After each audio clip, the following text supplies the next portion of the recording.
Welcome to the FormABLE Podcast. My name is Jamie Sparling. I am the host of Affinity Martial Arts in Wausau, Wisconsin. I'm the head instructor there, and I've been doing martial arts for over 30 years. Today, I have an up-and-coming fighter who's not necessarily up-and-coming. He has an entire case full of belts, and he's just entered the Karate Combat Championship. And let me tell you, fireworks every time this man fights. AJ Weathersby, thank you for joining us on the FormABLE Podcast. I appreciate you being here. How's your day going? On. Did you have a good day training today? Yep, just came back from karate class. Worked on some forms, worked on some drills. Feeling great. Excellent. Me and my wife really enjoy watching you fight, and we just wanted to reach out on social media. And my goodness, young man, since the last time we spoke, I had a few minutes to speak with you. I looked at some of your fights. I was impressed before. Sir, you are an athlete of a different kind. And I really enjoyed when I got to speak with you last week when we talked about your athletics and what brought you to the martial arts. Could you tell us a little bit about your story, sir? Yeah, so I've been doing martial arts since I was about 16 years old. I started off since I was 5 playing football, and then got around to high school level where I realized I might like football, but I'm not good at it. I'm not good to the level guys I'm going up against. So I started branching out, trying wrestling, trying track.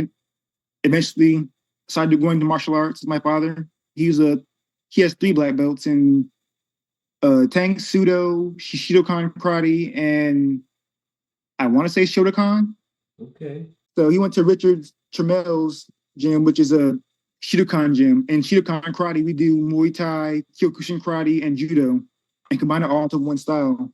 Is that so in the Shidokan tournament, it would be the first 2 rounds you competing in knockdown rules karate. And then if the fight goes past those 2 rounds, you go to kickboxing rules. And if it goes past those 2 rounds, it's MMA rules. So I've competed in that for 10 years, became a world champion, fought in Shidokan tournaments in Ukraine, Kuwait, Japan, Germany, won all of them. Okay. Undefeated so far. That's amazing. Undefeated so far, sir? Yep. Oh, my goodness. 2-time world Shidokan. Probably not saying that right, and I apologize if I am. You are also the first SKC Pro title holder, if I remember correctly, as well as IKF and XFN. Yeah. It was great. Funnily enough, for the last fight I was on, I have a record of 11-1 in pro kickboxing. But the one person I lost to was the Peter Stanonik. And funnily enough, on that same show, he fought right after I did. Oh. Is that one that, does that keep you up at night? That's when you want to get back? Oh, there's a few I want to get back. Oh. I want to fight him again. Then there's Ross Levine, who was the reigning champion in Karate Combat. He defeated me back in 2018. I want to come back to fight him again.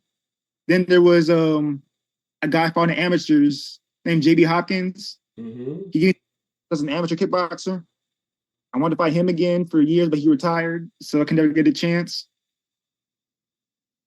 But those 3, if I can go back one again, it'd be one of those 3. Absolutely. So when you went from all your athletics to martial arts, what was the first? I remember speaking with you, and you said all of a sudden it's like you realized you were good at that. Like that was something that just made sense for you. Pretty much, yeah. So my first fight was at 17 years old. I started transitioning away from football into martial arts, going to the gym. And my very first fight, I did a 360 round kick to the leg. I didn't do anything conventional. I just kept trying to do crazy spinning, flying stuff, and just went off of athleticism. I had no skill involved. I was just finding someone who couldn't really keep up. And that got me the thing named Matrix. And it just stuck ever since. You are definitely fighting in the Matrix, sir. Without a doubt. Your knees and elbows, the way that those work in seamlessly for you through your boxing in a small clinch moment. It's like a lot of times people can't see those moments when they're in there, but you seem to land those elbows like nobody's business. When you started working, do you work conventional Muay Thai as well? Yeah, I do. About half my fights are conventional Muay Thai fights. Okay. And do you prepare for those fights any differently than you would, say, karate combat? I do not. I don't do fight camps. I don't do anything different. Just every day goes to the gym and we just practice sparring in boxing only, kickboxing rules, full rules Muay Thai, karate rules, and just keep mixing it up. I don't train differently for any particular opponent or any particular style.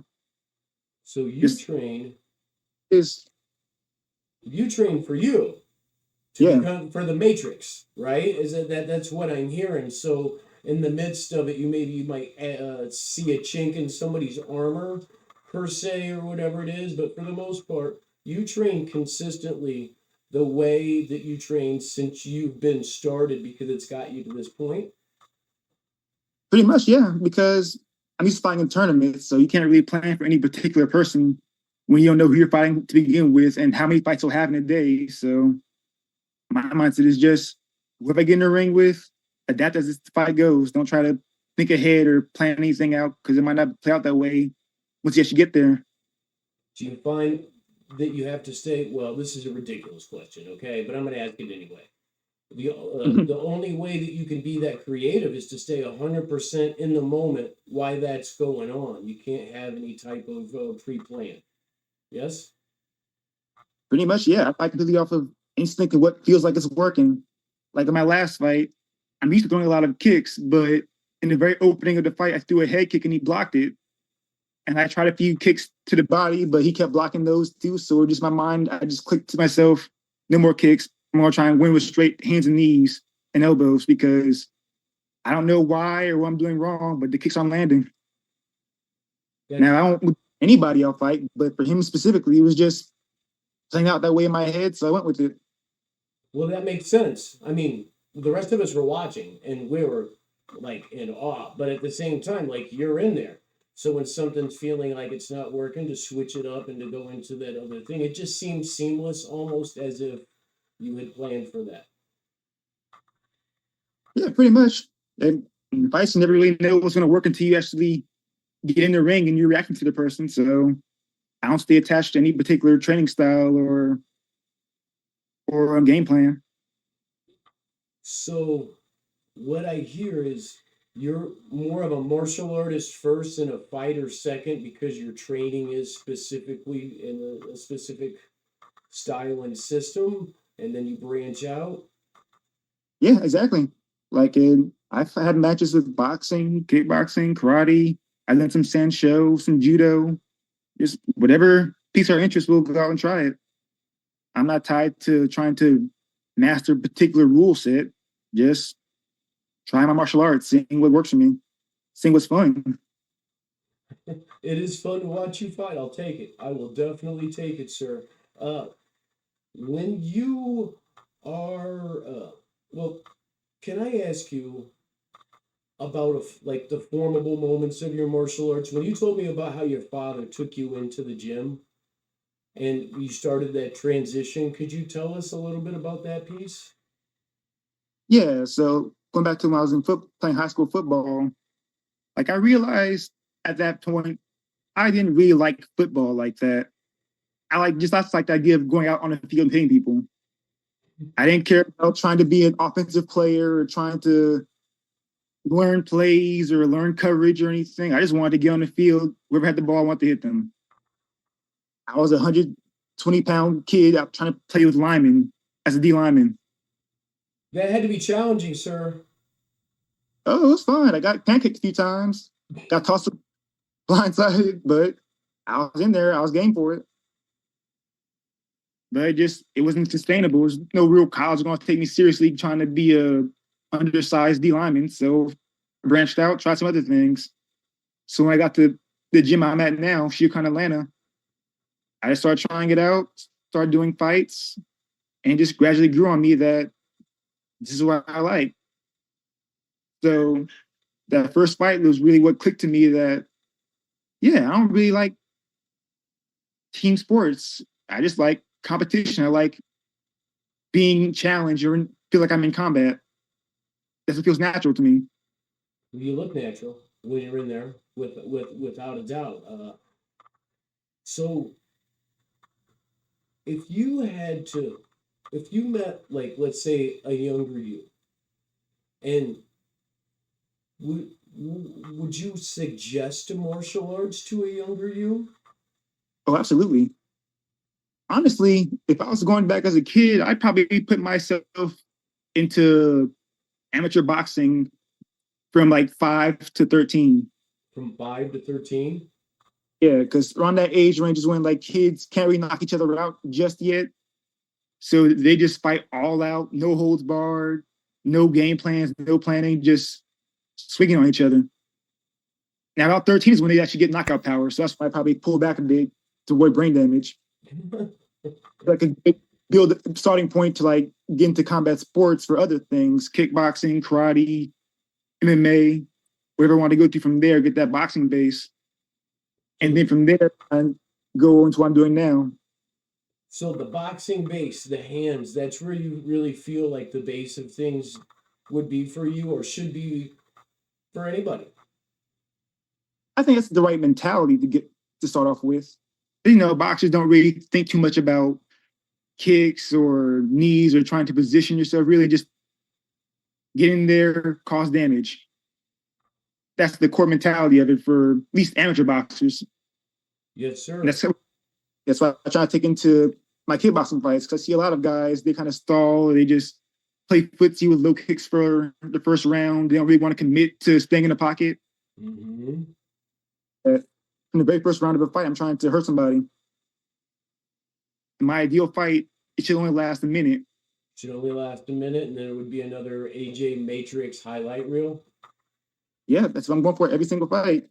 If it goes past a minute, that means I'm losing, or at least my opponent's tougher than I thought he'd be. Well, I don't know. Hey, I'm not in there. I don't know that you're losing, okay, after a minute, because you're still on fire. But at the same time, like, I really appreciate that as a fight fan. I can tell that you set out to excite us and to put on a show each and every time. That is something that, well, I said the other day, I believe you're going to be champion. I believe, hands down, you're going to be champion. And I saw on social media where you might have cleared some stuff out of the way for a new belt. Oh yeah, so I had it planned 2 weeks after that fight in Karate Combat to fight for the heavyweight title at the NFC. Mm-hmm. For that fight, got injured, he hurt his knee. So then I went and challenged the current reigning heavyweight champion, and he decided to retire rather than fight me. Mm. So I was like, okay, I don't know where to go from here. So I guess go for the top. Karate Combat World Championship. That's not so shabby. I mean, there's space in there in that trophy case for that belt, right? I'll make space, and they can't there already. Exactly. Wait for it. So, AJ, do you know anyone that you would recommend to come in and talk to us that has a formable story? Someone that you'd maybe like to hear from? That I know personally? Yeah. Or not personally. I'll reach out to anybody. In my own gym, my coach, Richard Trammell. Richard Trammell? He's the 3-time world champion in Shidokan. He came up. He's currently a Masters world champion in Judo. He's the what other titles does he have? 4 different titles in kickboxing. And he used to kickboxing in the 80s, back when he wore pants and such. So that's his era of fighting. I learned everything I know from him. even at 55 years old, he can still beat me up. Well, that will be a gentleman that I'll be reaching out to then, because I'd like to hear a little bit about his life and his training, and he must be something special at 55 if he's still putting it on you. Oh, absolutely. Knee surgeries and all, he can still outkick me, still outbox me, still beat me in grappling. As an overall martial artist, I still can honestly say I can't beat him in a full out on fight, even him being twice my age. Wow. And I started at a point when I'm 55 myself. Isn't that amazing in martial art? Because martial art is known for that. People can have a long life in martial art and continue, and it becomes a lifestyle. And I don't know. If it wasn't for martial art, I'd probably be dead, to be totally honest. Like that, it's one of the most positive things probably ever before in my life.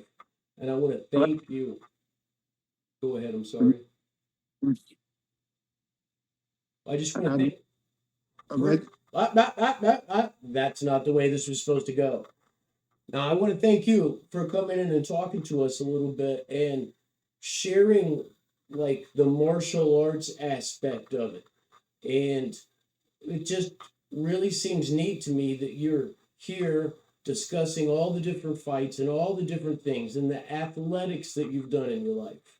You just came from a class where you were practicing forms, and you were practicing a great many things that might not be exactly tailor-made to a fight. But for a martial artist, we find value in all those things. Mm-hmm. Yeah. Every class we do katas. I aim to be a 4th-degree black belt by next 5 years or so. Mm-hmm. That's for it. But yeah, because if you just only fight and you get burnt out from that eventually, you lose interest in just fighting nonstop with no clear end goal. That martial arts actually helps you like keep grounded, keep interested in it beyond just being the next guy up. Absolutely. Give something to grow to. Yeah. Or sometimes like to grow out of, because I got knee surgeries, hip surgeries, and I can't do some of the things that I used to do, but there's a few things I can, right? And those types of things keep me moving in my life, which is incredibly important. AJ, in martial art, if there was one thing that you thought might be missing from other people's training, maybe it's, I'm going to say the word kata. Maybe that's not necessarily it. What is one thing that you could tell a martial arts person that you feel is something worth focusing on the next time they practice? It would depend. Am I talking to a martial arts person or a fighter? A martial arts person. And then talk to a fighter. I'd like to have both answers if that's all right. Okay, yeah. So a martial arts person, I tell them to get into fighting. Learn how to actually use the stuff you're being taught against someone who's trying to fight you back. Mm-hmm. That's real, not just a rehearsal like a dancer learning. It makes you actually think of it in terms of, okay, if I do this, what are they going to do back to me? Or can I handle someone in a real situation? Conversely, I tell a fighter, get into traditional martial arts, learn karate, learn judo, learn taekwondo, learn something that's not strictly based in fighting, so it gives you reason to want to master what you do rather than just maximize trying to fake bounce somebody. That makes total sense. Yeah. That makes absolute sense. AJ, I just want to thank you again for being here. And I look forward to watching you fight. And is there anything that you want to talk about here on this FormABLE podcast before we head out today? Anybody that I don't want to say call out or anything like that, but any intentions you want to send out into the universe? My only intention right now is being the karate combat champion and being whoever's in the way of it. So I'm not sure who all the contenders are. I know at least 2 of them, but I'm certain I'm going to be fighting in the near future. Absolutely. So Well, those two coming for you. we're going to be watching. We're going to be rooting for you.